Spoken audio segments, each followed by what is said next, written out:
একজন খুবই বৃদ্ধা দাদি আবর্জনার স্তূপে একটি চকচকে সোনার সিংহ ফোয়ারা খুঁজে পান।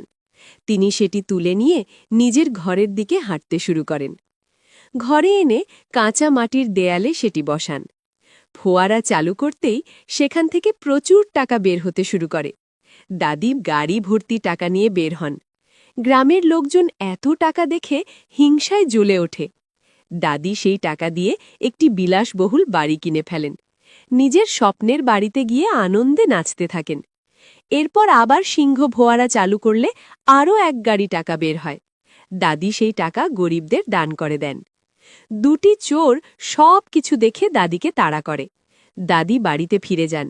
চোরেরা জানালা দিয়ে উঁকি মারে। দাদি আবার ফোয়ারা চালু করলে প্রচুর টাকা বের হতে থাকে। এটা দেখে চোরেরা ভয় পেয়ে যায়। দাদি ঘুমিয়ে পড়তেই তারা সিংহ ফোয়ারা নিয়ে পালিয়ে যায়। দাদি জেগে উঠে চোরদের পেছনে দৌড়ান, কিন্তু চোরেরা পালিয়ে যায়। দাদি জোরে জোরে কাঁদতে থাকেন। বন্ধুরা, গরিব দাদির জন্য একটা লাইক দিন।